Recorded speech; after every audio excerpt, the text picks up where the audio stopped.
just, is he here? Collared is a routine that I've been performing for over a decade.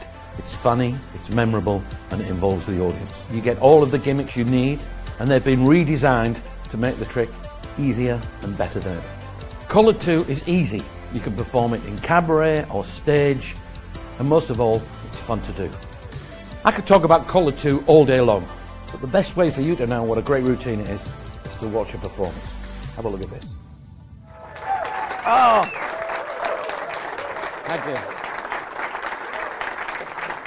Thank you very much. So nice to see you all here, so many wonderful, good-looking, handsome married men in the audience. And my name is John Archer. Good evening. I'm going to show you a little trick. I've been doing this for a long time now. I've been performing professionally for over 20 years. When I first started, I thought, I want to get famous. I want to be famous, big and famous. And then I realized that was going to happen. It's not going to happen. And as I realized it wasn't going to happen, I also realized that it didn't matter. Because I don't really do it for fame. I've noticed that now. I do it for this. Indifference. And you do it very, very well. But I've been doing it for 20 years. When I first started doing it for 20 years, it was great fun. I enjoyed it. I'd sort of, it was new to me. I'd get in a car and I'd drive to a new place. I'd see new sights. I'd visit new towns. I'd perform to audiences. I'd do tricks I'd never done before, and it was fantastic. And then after about 10 years, I saw I was doing the same tricks, and I'd seen everywhere before. And now I've been doing it for 20 years, and I've got to be honest, it's getting a little bit hard. Thank you. That's very L&L. And no, it is. You can cut that out. But no, it's got very, very difficult for me. It's not so much the travelling. It's not the gigs. I still enjoy all of that. To be honest, it's the loneliness. You've done it once. Don't do it again. And no, it's the loneliness. It's just travelling on my own. I mean, it sounds like a great job, but the truth is that, we're only on stage for a little bit, and the rest of the time, we're in a car, and I'm driving sometimes for 4-5 hours to get to a gig, 4 or 5 hours home, and I thought, I've got to do something about this. I've got to talk about it. So I went, a couple of days ago, I went into my wife's bedroom, which is coincidentally right next to mine, and it's handy, and I went in and I said, look, we need to talk. She said, it's not Thursday. I said, I know, but we need to have a little chat. We need to discuss something. I've got a problem. She said, what's your problem? I said, I've got a problem with work. She said, what? I said, I'm starting to get a little bit lonely. She said, what do you mean lonely? She said, well, I'm in my car all on my own. She said, well, why don't you get yourself a little travelling companion? I thought, that's a good idea. I've got a girl in mind. She said, no. That's not what I mean. She said, get somebody to keep you company when you're travelling, like a little pet. I said, what do you mean? She said, get yourself a goldfish. Get yourself a little goldfish, put it in a bowl on the dashboard, and you can chat to it. I said, well, that's a good idea, but every time I go around a corner, there'll be water everywhere. She said, you're right, that's not one of my best ideas. Now, I didn't like to tell her that it actually was one of her best ideas. So, I said, that won't work. She said, you're right, get yourself a little dog, a little chihuahua, a little puppy, keep it in the glove compartment. And I said, that won't work, it'll die. I'll have to leave it, the heat, I have to leave windows open, it's insecure. She said, why don't you get a pretend pet, a little surrogate pet, something that you can pretend is real, and it'll be a companion, like those little Tamagotchis that kids used to keep in the pocket and feed and things. I thought that's a good idea. So yesterday, I went to Toys R Us, and I bought this little fella. I know, I say fella, I mean, to be honest, with stuffed toys, it's always difficult to tell, you know what I mean? They might just be saving on fur, I don't know, but And he's a happy little soul, as you can see. He's probably a mentalist. And I thought, wouldn't it be nice if he became part of a bigger family? So that when I'm traveling with him, I don't just think of him. I think of you and you and you and you. So what I've done is I've got this little idea in my head that what we could do is come up with a name for him. And then, as I'm travelling, I'll think of the name, and I'll think of you, because we'll have all come up with this name together. And when you think of me, you won't just think of me, you'll think of him and the name that we came up with. And in some strange, bizarre, little, out-of-sense world, we'll be family. Can we do that? Can you look like you're interested in doing that? So what I've done, I thought we'd do it properly. I've got some birth certificates here, right? I made them up myself. It's just all pretend. This is just nonsense. You don't have to have reasons for doing every magic trick. And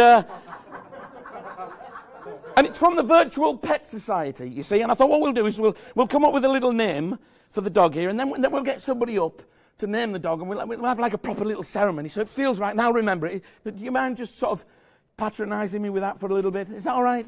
So I'll tell you what we'll do. We'll, in true mentalism style, I'll throw one of these birth certificates over my shoulder, right? And whoever catches it, you're going to give me a letter, all right? And then you throw it into somebody else, and they give me another letter, and slowly a name evolves, or is created, depending on your theology. I don't mind which, let's not argue, but it's important that you sort of obey the rules of the English language to a certain extent. So obviously if somebody gives me a P, I don't want the next person giving me a P, otherwise he ends up with a stutter. It's not a great start in life. So and also, now and again we might need a few vowels to make it work, but you can choose anyone you like. So we'll start somebody over here. Somebody catch. Somebody, excellent. What's your name, sir?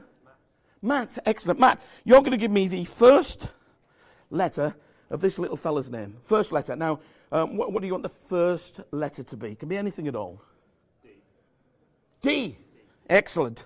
That's good, because that's Trump out of the way. We're not going to end up with that dog. Okay. D. Excellent. D. Would you throw it to somebody else behind you or over there? It's entirely up to you. Dear me, slightly aggressive. Wonderful. Caught in the cleavage, madam. Well done. That's a skill that's not used enough, to be honest. I do it myself at parties. But what's your name? Lorna. Wonderful. Lorna, can you give me the second letter? We've got a D. We need a second letter for the little fella's name. What's the second letter going to be? A. A. Okay, that's good. It's a little bit ordinary at the moment. D. A. Okay, D. A. Wonderful. Would you throw it to somebody else? Anybody all that way or this way? Oh, we're sort of going across the room. Wonderful. In the gap. Nobody wants it. Wonderful. What's your name? Mark. Mark. Excellent. Mark, what's the third letter of this fella's name? N. It's going to end up being Danny, isn't it? All right. All right. We've got to try and be creative. I don't want an ordinary name. I want an interesting name, like, Fifi Trixie Bell or something like that. No, but don't worry, it wasn't your fault, Mark. Throw it to somebody else. That way or that way? Excellent. Wonderful. What's your name? Harry. Harry.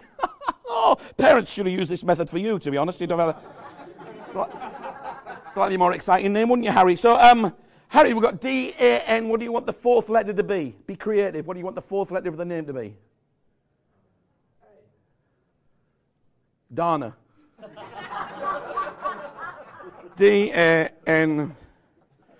Yeah, right. Thanks, Harry. Very helpful. You wanted to throw somebody else that looks slightly more sensible than you, if you can find somebody? Excellent. Wonderful. That would have been a great catch there, wouldn't it, if you just held on to it. Oh, you're doing that little thing now. You don't know who it is. What's your name? Balash. Balash. Oh, your parents did use this system. That's good.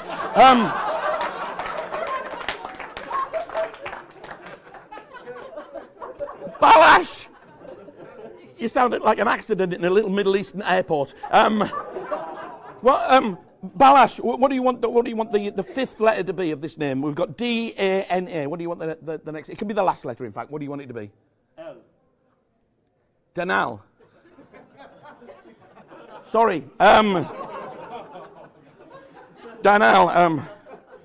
That's wonderful. Okay, and so that's good. We've decided on the name of Danal. I think you'll agree that that's quite unique and random. Now what we need to do is we need somebody to come up and name. Oh, sorry, we need the date. What's the date today? 7th. It's the what? 7th of January. Wonderful. Okay, now I need somebody to come up and name little Danal for me. This lady here, what's your name? Sarah. Sarah, wonderful. Sarah, have you ever named a stuffed puppy before? Never. That's the right answer, to be honest. If you'd said yes, I'd be a little bit worried. Sarah, come on and join me. Give Sarah a big round of applause. Excellent. Sarah, just hang on to that. Sarah, here's what's going to happen. You're going to name the dog, all right? We're going to have a little name. So you're going to read out the certificate for me, okay? And they'll all sit up straight like it's a church service, okay? And then when you've named Danal, we'll have a few photographs, all right? Not everybody, just me and you. And then we're going to go outside, and I've got a little buffet organised, all right? So it's just a memorable little occasion. Do you mind me asking, are you left or right-handed? I'm left-handed. You're left-handed, excellent. Would you do me a favour? Would you just hang on to little Danelle under your right arm? That's wonderful. And if you could all sit up straight, please. It's like a religious... I would normally have an organist, but he's at the IBM convention at the moment. So, okay, Sarah, just nice and loud. Okay. I state Danelle. No. Name. Yeah, yes, it's your name. I state name. I state. Are you married? Yes. Are you? Wow. Is he here? He's not in this room. No, of course not. Don't blame him. So, it's right. You look lovely though. You do. So when I state now, I don't want to explain it all, but it's my fault. Okay, so we'll try it again. No, we've got to get on, Sarah. Honestly, because we've got proper magicians doing tricks in a minute. So just in your own time. I state. No, Sarah. I Sarah. State name. State name. Lovely hair. Just. Maybe I'm too close. I'm putting you off. I'll just. You're a bit flustered. I can understand it. Just. Away you go, Sarah. Sarah. Yes! Oh, there's some big words coming up. This could be difficult.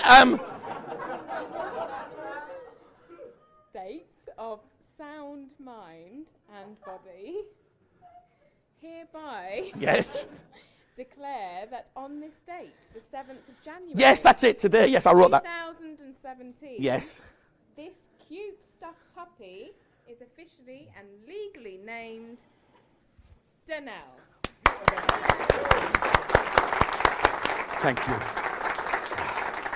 Listen, Sarah, I'm going to let you keep that. You can be like the custodian of the birth certificate. If I never need a passport for him or anything, I'll come and get you. Now, I'm glad this has happened, Sarah, because when I bought him yesterday, I thought, they asked me to film this, but I know they'll have other more important magicians. They might not get a chance to do this with me, and I thought what I should do is just have a backup plan. And I wanted to treat him like a real dog. So I went next door to Toys R Us. There's a little shop called Pets R Us. And I bought him I want to treat him like a real dog.